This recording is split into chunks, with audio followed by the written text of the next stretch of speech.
Hey everyone, and welcome.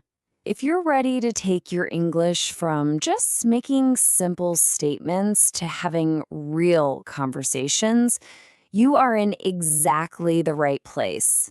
Today, we're going to master a really crucial skill: how to say no and ask questions using the simple present tense.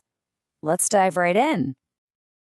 So, you've probably got the hang of basic sentences like, she works in an office. And hey, that's a fantastic start. But let's be real, a good conversation is a two-way street, isn't it? It's all about asking questions, sometimes disagreeing, and finding out more. And that is precisely what we're going to tackle today. Unlocking the tools you need to have those really dynamic back and forth chats. All right, first things first. Let's do a super quick review of what you already know. Starting with a solid foundation is always the best way to make sure these new rules really stick. Okay, so this is the simple present in its most basic, straightforward form. You've got a subject, that's the person or thing doing the action, and then you have a verb, which is the action itself. They play soccer. I like pizza. You read books. See? It's a really clean, simple starting point.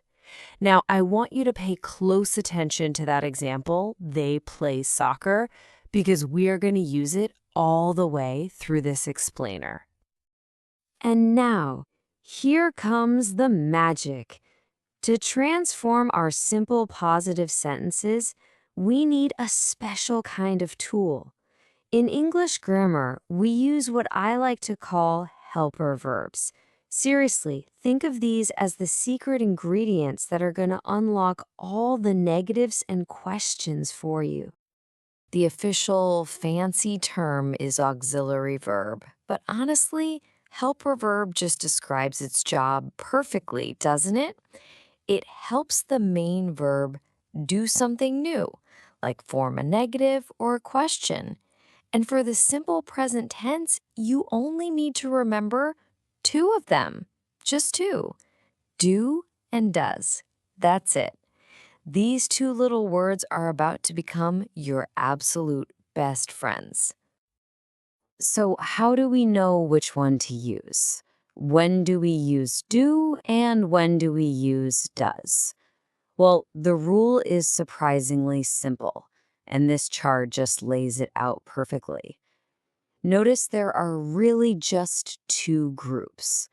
For I, you, we, and they, you're always going to use do. And for that third person singular group, he, she, and it, you use does. That's the entire rule. Seriously. If you can just remember this little chart, you are all set. Okay, now that we have our awesome helper verbs, do and does, we can do our very first transformation, making sentences negative. This is how you tell someone that something is not true. And believe me, it's incredibly simple once you see the pattern. Let's just look at how this works. Our first positive sentence was, they play soccer. To make it negative, we just slide our helper verb do plus the word not right in there after the subject. So it becomes, they do not play soccer. Easy, right? Now look at the second one. She works late. Since our subject is she, we grab our other helper verb, does. She does not work late. You see? The helper verb just steps in and does the job of carrying the negation for us.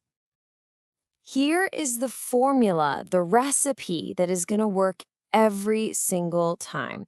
Step 1, start with your subject. Step 2, add do not or does not. And step 3, now this is the really important part, you add the base form of the verb. So why the base form? Well, think of it this way. For subjects like he, she, or it, the helper does has already grabbed that little S ending from the main verb. It's already done the work, so the main verb can just relax and go back to its original simple form. The helper truly does all the hard work. Let's look at a few more of these. I do not like coffee. Now, in everyday normal speech, we almost always shorten do not to don't. It just sounds so much more natural. And it's the same thing for does not, which gets squished into doesn't. So he does not study French becomes he doesn't study French. I really recommend you practice using these contractions. They're going to make you sound so much more fluent. Awesome! We've totally mastered saying no. So now let's learn how to start asking questions. And the first type we're going to cover is the yes/no question, which is, well, it's exactly what it sounds like. It's a question you can answer with a simple yes or no. And here is the best news. We use the exact same helper verbs.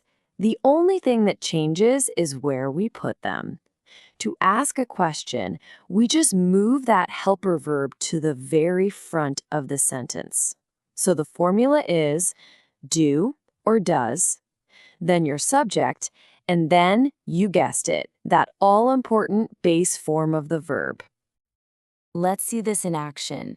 Our old sentence, they play soccer, becomes the question, do they play soccer? She works late becomes, does she work late? And pay attention to the short answers. We answer using that same helper verb. Do they play soccer? Yes, they do. It's polite, it's efficient, and you don't have to repeat the whole sentence again. So, yes/no questions are super useful, but sometimes you need more detail, right? You want to know what, or where, or when, or why. This is where WH questions come in. And you are about to see they are just one tiny little step beyond what we just learned. So, let's start with what you already know how to do. You can form this question perfectly now. Do they play soccer? This right here is our foundation, our starting block for the next step. Okay, now, watch how simple this is. To get more information, all we do is add a question word, like what, where, or when, right to the very front of the sentence. That is it. Our yes/no question, do they play soccer, easily transforms into what do they play or where do they play. You just pick the question word that matches the information you're looking for. And here are your main tools for asking these more detailed questions. You use what when you're asking about things, where for places, when for time, why for reasons, who for a person, and how to ask about the way something is done. These words, they just open up a whole new world of conversation. So here it is, the complete formula, all in one place. You start with your WH word, then you add your helper do or does, then your subject, and you finish with the base form of the verb. For example, why does he study French? Or where do you live? This structure right here is one of the most powerful and useful patterns in the entire English language. Wow, we have covered a lot of ground. Negatives, yes/no questions, and WH questions. So now let's just take a second to review and highlight two very, very common mistakes so you can avoid them and really make your grammar sound perfect. Okay, let's look at these two common slip-ups so you can dodge them. First row, she not work here. Something's missing, right? Our essential tool is gone. You have to use the helper verb. So the correction is, she does not work here. Now, the second one is so easy to make by accident. Does he works here? Remember our rule, the helper verb does already has the S on it. It's done the work. So the main verb goes back to its simple base form. Does he work here? Look, if you remember just one thing from this entire explainer, please let it be this. Do and does are not just some extra words we throw in. They are the essential powerhouse tools that do all the heavy lifting in simple present negatives and questions. They carry the not for you and they carry the S for you. Just let them do their job.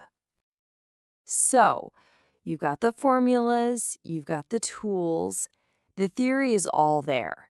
But grammar is kind of useless until you actually use it, right? So think about it.